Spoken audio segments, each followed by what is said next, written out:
The trade deadline is just a few days away, and I know there's a lot of Braves fans out there saying sell, sell, sell. Well, frankly, there's two things I got a problem with. One, we're not going to sell. We got expectations. We got one of the most aggressive GMs, but more than anything, what do we have to sell? An injured Max Fried? Like, you're just going to, like, what does a couple, like maybe a month of Max Fried, who's coming off an injury that we don't even know when he's going to be healthy, what does that get at the trade deadline? That gets you scraps, buddy. I'm sorry. You're not, and I know Max Fried's a great pitcher, but it's not going to get you a hell of a lot. The Braves aren't selling. They're going to buy. I've said it a million times, quantity over quality. Go get a bunch of faces, replace these guys that are hitting below 200 at the major league level that have been DFA'd by the Nationals and the Guardians, two of the worst offensive clubs in the entire league. They don't belong in Major League Baseball, and you're going to have a much better team. Now we're starting to see some trades. You know, we just saw the Phillies make a trade. I forget a bat from the Orioles, forget his name.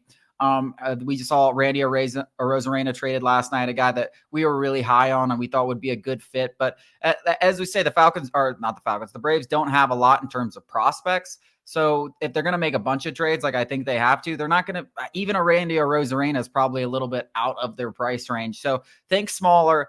Think a lot of guys, because there's a lot of replacements. The good news is these guys are easily replaceable. You can't get worse than what we have right now in the bottom four of this Atlanta Braves lineup. Yeah, I think that's a good point. And there's a lot of teams that, and I think this is going to be a trend moving forward where, the expanded playoffs has kind of, everybody has got a chance if you can get into the dance.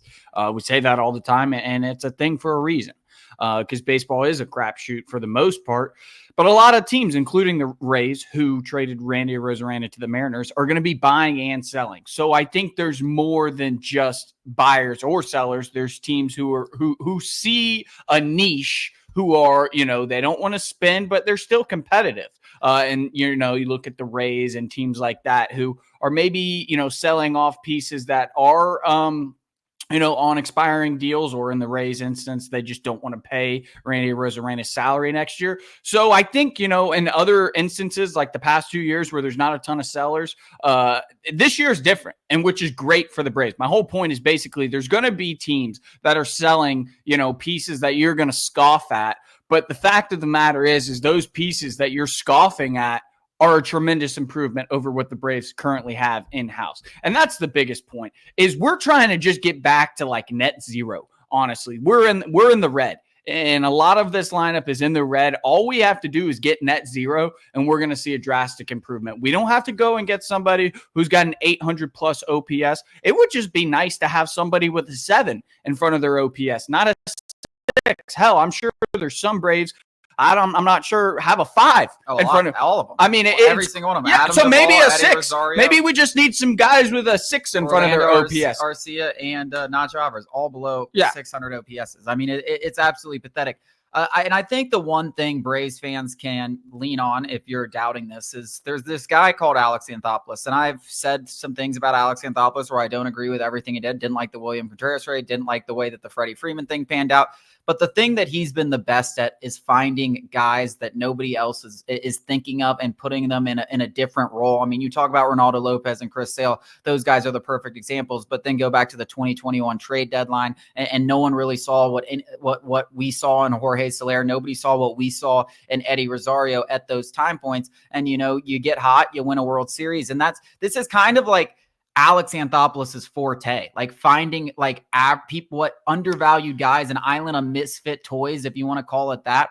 And then they come in and play kind of above where they played at some other place. This is exactly what ever since he took over as general manager, this has been his strong suit. So what we're asking him to do, this is right in his ballpark. This is right in his wheelhouse. Like, I think if he thought Randy Arozarena was the right fit and had, a big second half in front of him, he would have gone out there and got Randy Arozarena. He probably looked at it and said, hey, I got a better idea, right? We don't know what that better idea is, but this is where he thrives. This is his ballpark. This is where he is the best general manager in all of sports at doing exactly what I'm talking about, which is finding undervalued pieces that nobody else is looking at for scraps and turning them and them coming in here and outperforming what they were doing for another club. Yeah.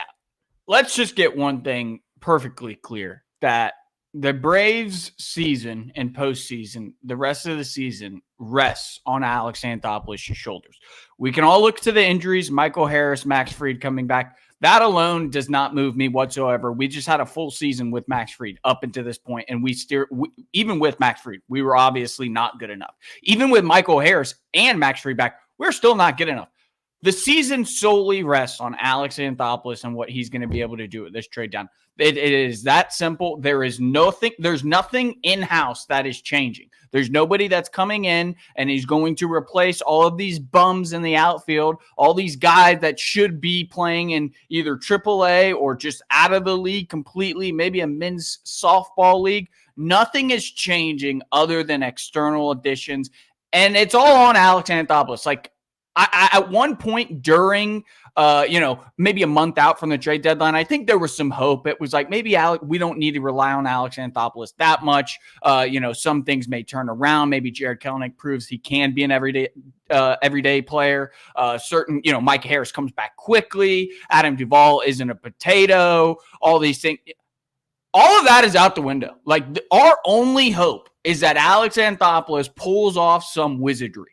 Now, as you mentioned, it's very possible. Yeah. He's done it before. He's very good at it. It's very difficult to do. Like, for example, you'll see a lot of these trades that happen this trade deadline, and right when they make them, like a Randy Arozarena, you're like, oh, I wish we had done that. I wish we had done. And they end up being crap. Randy Arozarena does exactly what he did in Tampa Bay for the Seattle Mariners. It really doesn't help them at all. The Mariners maybe don't make the playoffs, or they're a first-round exit and something like that. There's going to be a lot of trades where, like, oh, Garrett Crochet, I wish he did that. Whoever got Garrett Crochet there, they don't even make the playoffs, or they're first round and out, whatever, right? There's going to be trades that you see at this trade deadline where you're like, wow, that's a great deal. And it doesn't turn out to be a great deal. It's very difficult. But like I said, this is where Alex Anthopoulos makes his money. This is why we call him one of the best general managers in all of sport. And there's nobody that you'd rather have in this situation to somehow fix it, because he just knows how to find value, and he knows the game, man. Like, he knows that, like, this situation, what it calls for is a bunch of guys and a bunch of options. And you can say it's throwing crap at the wall and hoping something sticks. And that's kind of what you're doing.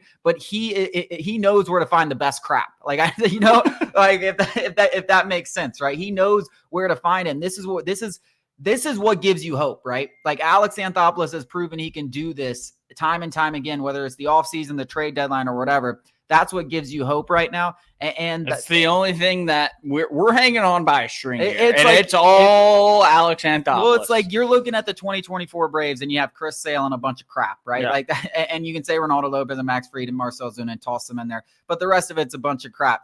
You have an ace up your sleeve right now, and that ace up your sleeve is Alex Anthopoulos. And what can he do right now? And I'm not going to sit here and bash him if the moves don't work, because, like I said, it is going to be nobody. But if someone can do it, like, it's Anthopoulos. That's what I'm saying. Is like, I don't think Braves, and that's maybe why Braves fans are like, maybe we sell. The season is over. It's because the outlook is bleak at best. It's bleak. The only reason there's a glimmer of sunshine breaking through that bleakness is Alex Anthopoulos. And quite frankly, he's got a tall task ahead of him, because there is more holes that need to be filled than maybe prospects were really willing to shell out in a farm system that's relatively weak. And you can say all you want about the value, and we don't have to, 2021, we gave up a bunch of crap, literally. Dude, that was like a 5-leg parlay that, like, you hit once a year and you're like, oh, wow, that's pretty good. Yeah. But I just think if you get Max Fried back, you don't need what you needed in 2021. You have a pitching staff capable of holding, 2-3 runs, but you do need a lot. You need a lot. Maybe it's a 3. If I had to see Adam Duvall around robin, you got to hit 3 out of 4. Yeah. If I had to see Adam Duvall swing a bat in the postseason, there will be violence. The last thing I want to say, though, is other than outside of Alex Anthopoulos, this is baseball, man. And, like, things can change so quickly like that. It takes 1 or 2 guys to come in here and start hitting, Max Fried to come back, Michael Harris to come back, and all of a sudden you're now playing, 700 winning percentage baseballs. Like and that's what you need going into the playoffs. So you're in the race. It is baseball, but I feel like the sample size is big enough. We suck. We do. Right now we suck. I'm not going to say that we don't suck. I'm just saying it's baseball. Moves can be made. Things can change on a whim, and you just need some guys to get hot. I'm not going to give up on the season, because I don't think you should give up on the season. I think there's plenty of things that can happen that work out in the Braves' favor. Everything's gone wrong, but if they go right at the right time, magic can happen, and that's what we're looking for.